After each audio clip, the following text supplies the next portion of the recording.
but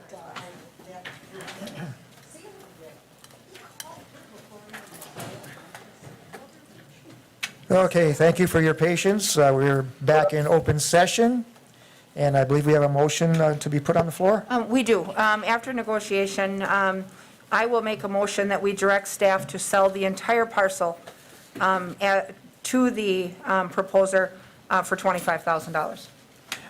Thank you. Do I have a second? I have a second from Watson. Alder Rasmussen, would you care to explain the difference between the 20 proposed and the 25? Sure. So historically, we normally sell land at a sale price of $12,500 per acre. We recognize that part of this larger parcel is not developable because it's documented wetland. So that said, we do believe that we should sell the developable parcel at our standard price. And one of the things that we always have to look at is our return on investment, both based on taxable value and economic impact based on hiring FTE. So recognizing that the project does offer some value with its estimated cost at $1 million, knowing that some of that is construction costs, site prep, and overhead, we believe that the assessed value of the completed property will be under that $1 million. And based on that, we believe we do need to sell the land for a fair price. Very good. Further discussion? Seeing none, all in favor of the motion, please say aye. Aye. Aye. Opposed? No. Okay, 4-1, thank you. Now we have some updates. Okay, just a few small updates for you from some items from our last meeting. First off, the last meeting in June 2nd, we discussed the modifications to the city's request for proposal template. That's still being worked on by city staff, and we expect to have something to bring back at the August meeting for you to discuss further and possibly adopt into a new procedure. The West Side Battery Facility on 415 South First Avenue, that previous council had approved a development agreement for that property for an entity that was going to be known as the Dam Place. And unfortunately, that developer, as another victim of COVID, has had to pull the plug on that project. They've returned the key to the city. They have another existing business in the community, and they're having some issues maintaining that right now. And to take on this new project, they indicated was just not going to be in the works. There's some, I guess, at some point we're going to want to get a sense from the committee whether or not it's going to be worth taking this back to RFP immediately, or if there should be an effort to hold off for some time until there's some more stability in the economic environment out there. Last meeting, we had also discussed having a neighborhood meeting for the RFP that was put out for the Thomas Street Phase 2 housing development projects. We're working with the developer on putting together images, video, other footage, so that video can be presented and made available on YouTube.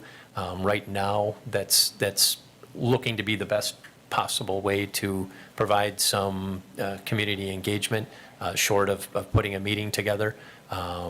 Still would entertain some options or ideas for a meeting. Go ahead, Alderman. Mr. Fitzgerald, yeah, thank you. Well, I wanted to comment on this a little bit, given what happened with the earlier item. And, I wanted to clarify that there was some disgruntlement of some sort about the number of people who had showed up at the last, public involvement session. I'd like to, it should be clear when these occur that if the party putting on the event, which in that case was community partners, if they want more people coming to their own event, this was not a city event, then I think it would be worthwhile to promote that event and try to get people there, because that's really not incumbent upon the city. Given what happened earlier, I would like to tie this session in with the neighborhood meeting group. That's the West Side Thomas Street Neighborhood Watch. I'll have to talk to the people that are involved in that. But yes, if this is going to be a city meeting, then I think we'll have better capabilities to maybe promote it within the community, but I don't think it should be held against us when we have these information meetings and few people than desired show up because it wasn't promoted by the entity involved. And then I think when we have these and other public involvement processes, we listen to the public when they give us their input. Thank you. Yeah, thank you, Alderman McKenna. That's well noted, and there's been some discussion about, throughout the city, do we use the neighborhood groups as kind of a conduit for feedback on any RFP or development processes that come forward? And as we're getting this particular project put together, I'd certainly welcome, I can reach out to, but please invite the neighborhood group leadership to reach out to me. We'd love to have their involvement in terms of putting together the video or the presentation or community meeting, whatever happens in that regard. So, then lastly, the Wausau Cares grant that was brought before you at the last session has had some success in the community, and just wanted to report on that with you tonight. The application process is still open, both for the grants as well as for the loans. To date, this is a report from Vicki over at McDevco as of Monday, but 11 checks have been awarded. Another 18 checks she expects to go out this week. That's a total of 29 grants for $43,500. And at this point, they've just approved one loan.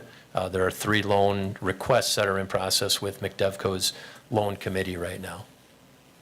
And again, applications are still open. I think they've received fewer applications than was expected.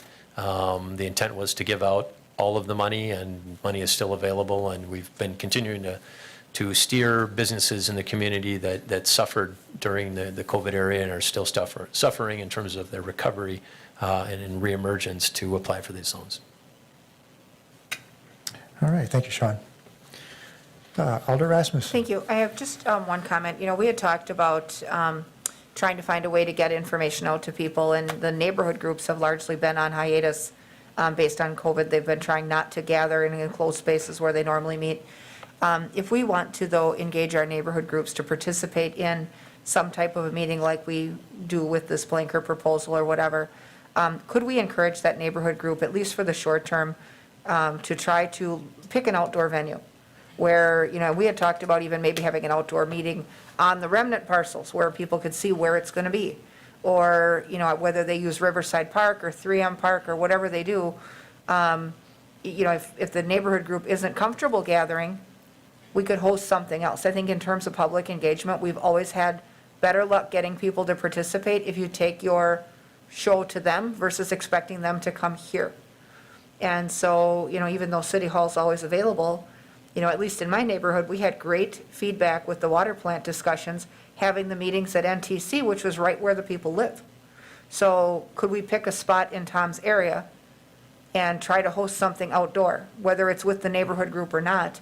I mean, a video is certainly valuable, but, if we're looking for them to come and view some renderings, we could certainly look at that. Yeah, and we'd certainly welcome or pursue the opportunity to put that together. I think it was introduced at the June 2nd meeting to have such a meeting like that in the shelter or outside of the shelter at Riverside Park. And I believe we kind of got the sense from the committee at the time that wouldn't be comfortable for the neighborhood and for the citizens to come out to something like that. At the time, we talked about that and a video. Because we talked about an outdoor meeting so that people could gather spaced out in a safe setting.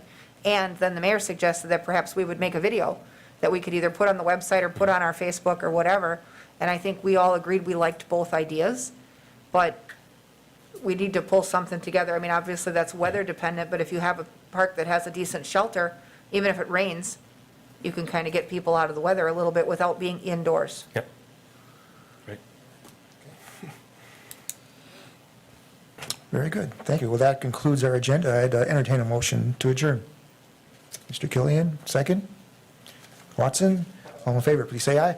All right. Aye. We're adjourned, thank you.